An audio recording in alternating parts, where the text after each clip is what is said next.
50대 직장인 A씨는 5년 전부터 종종 오른쪽 또는 왼쪽 엄지발가락에 통증과 붓기가 발생했고 아플 때마다 병원을 찾아 약을 처방받아 먹으면 좋아졌는데요.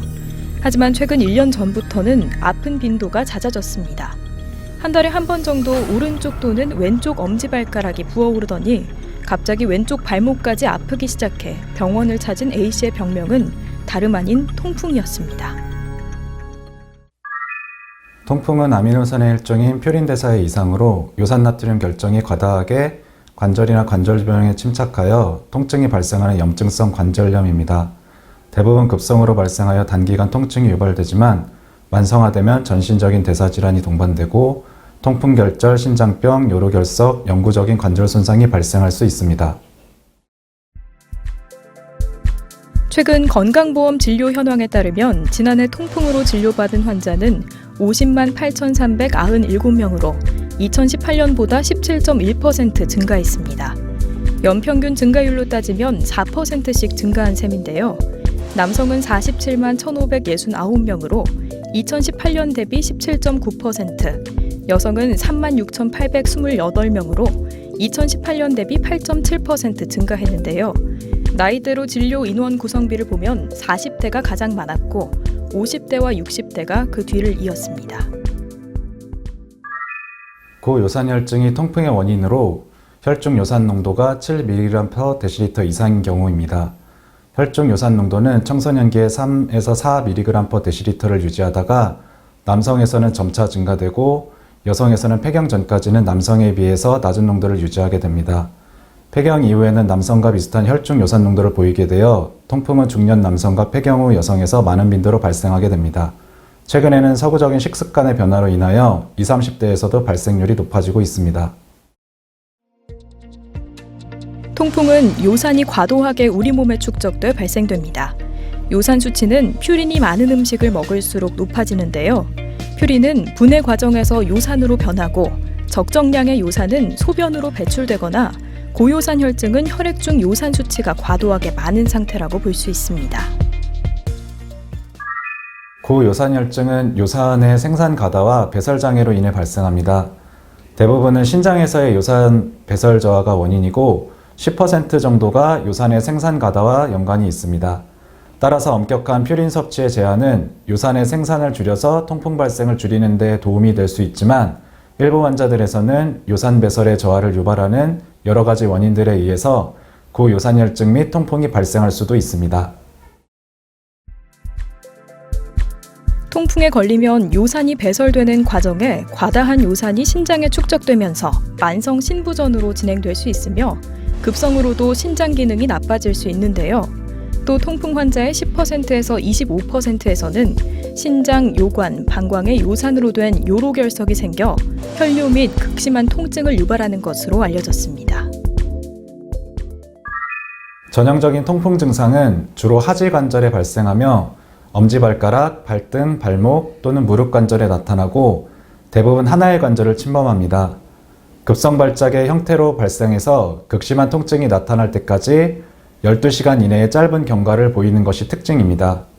통증은 살짝 눌러도 아픈 압통과 부종이 발생하고 열감이 동반될 수도 있습니다. 그리고 심한 경우 통증으로 인해서 보행장애가 발생될 수도 있습니다.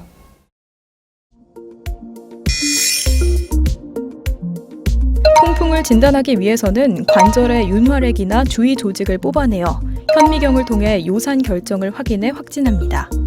관절 윤활액 검사는 통풍이 의심되는 관절에서 주사기를 이용해 윤활액을 뽑아내어 현미경으로 요산 결정을 확인하고요. 혈중 요산 농도는 혈액 검사로 측정하며 보통 7mg/dL 이상이면 고요산 혈증이라고 진단하는데요. 만약 윤활액을 얻기 어려운 경우에는 임상적으로 급성 단관절염, 고요산 혈증, 콜리친 치료에 대한 극적인 반응 등 3가지를 만족하면 통풍으로 진단합니다. 통풍의 급성 발작이 호전되면 다음번 발작이 발생할 때까지 무증상의 기간이 있지만 적절한 치료를 받지 않으면 발작의 빈도가 늘어나게 됩니다. 일반적으로 적절하게 요산 농도가 조절되지 않고 오랜 기간이 지나게 되면 통풍결절이 발생하고 만성 통풍성 관절염의 양상을 보이게 됩니다. 따라서 통풍은 지속적인 치료와 관리가 필요합니다. 통풍은 크게 급성 통풍 발작과 통풍 간헐기로 나눌 수 있습니다. 급성 통풍 발작은 관절이 붓고 아픈 증상이 갑자기 나타나는 시기이고, 통풍 간헐기는 통풍 발작이 지난 후 통증이 없는 시기인데요. 다시 말해 발작이 사라졌다고 해서 통풍이 없어진 게 아닌 만큼 치료를 꾸준히 이어가야 합니다. 통풍 발작이 발생하면 가능한 안정을 취하고 빠른 치료를 시작하는 것이 필요합니다. 약물은 콜리친, 비스테로이드성 소염제, 스테로이드를 단일 또는 조합하여 투여합니다. 신장 기능이 저하되어 있는 경우에는 스테로이드를 사용하는 것이 안전합니다. 대부분의 급성 통풍 발작은 일주일 이내로 호전되고, 만약 호전을 보이지 않는다면 다른 원인에 대한 감별이 필요할 수 있습니다. 통풍 발작이 호전되면 장기적으로 통풍 발작의 빈도와 통풍 결절의 발생을 줄이기 위해서 요산저해제를 투여하게 됩니다. 요산저해제는 반복적인 급성 통풍 발작이 있는 경우, 영상검사상에서 관절 손상이 있는 경우, 통풍 결절이 이미 동반된 경우 투여가 필요합니다. 또한 보통 콜리친을 예방약제로 복용하게 됩니다. 이러한 예방약 치료는 혈중 요산 농도가 정상화되고 3에서 6개월 동안 통풍 발작이 없을 때까지 유지하게 됩니다. 통풍이 무서운 이유는 여러 대사 질환을 동반하면서 심혈관 질환 발생률을 높인다는 것입니다. 실제 통풍 환자의 50.8%는 대사증후군을 동반한다는 국내 보고도 있는데요. 일반적으로 통풍 환자의 50에서 65%는 고혈압, 절반 정도는 고지혈증을 동반하고, 당뇨나 지방간도 통풍 환자의 약 4분의 1이 앓고 있는 것으로 알려졌습니다. 통풍 관리를 위해서는 적절한 식이 조절과 음주 관리가 필요하고 충분한 수분 섭취가 필요합니다. 통풍이 만성화되면 비만, 고혈압, 당뇨, 고지혈증과 같은 대사증후군, 신장질환 그리고 심혈관 질환이 동반되는 경우가 많고, 각 질환들이 서로 나쁜 영향을 미칠 수 있기 때문에 적당량의 운동과 건강관리가 꼭 필요합니다. 여기서 잠깐 잘못된 의학 상식을 바로잡아 건강도 지키고 상식도 키우는 Yes or No. 술 중에서도 맥주가 통풍에 가장 안 좋다는데 사실인가요? 맞습니다. 맥주 효소 속에는 다른 종류의 술에 비해서 퓨린의 함량이 높은 것으로 알려져 있습니다. 하지만 술은 신장에서 요산의 배설을 감소시키는 작용도 하기 때문에 다른 종류의 술도 고요산혈증과 통풍을 유발할 수 있습니다. 잘못된 의학 상식 깨치기 Yes or No. 두 번째, 통풍 환자는 두부를 먹지 말아야 하나요? 아닙니다. 두부, 콩, 계란 등의 식물성 단백질은 동물성 단백질에 비하여 퓨린의 함량이 훨씬 적은 것으로 알려져 있어서 충분히 섭취하셔도 됩니다. 최근 통풍을 일으키는 여러 유전자가 발견되고 있으므로 가족 중 통풍에 걸린 분이 있으면 더욱 조심해야 합니다. 통풍은 한 번 발병하면 완치가 된 후에도 재발이 잘 되는 병이므로 만성 질환으로 인식하고 꾸준한 관리가 중요한데요. 통풍이 잘 발생하는 발이나 무릎은 부담을 주지 않는 운동을 하는 것이 좋습니다. 즉 수영, 자전거 타기, 요가, 앉아서 하는 운동이나 누워서 하는 운동이 도움이 되겠습니다.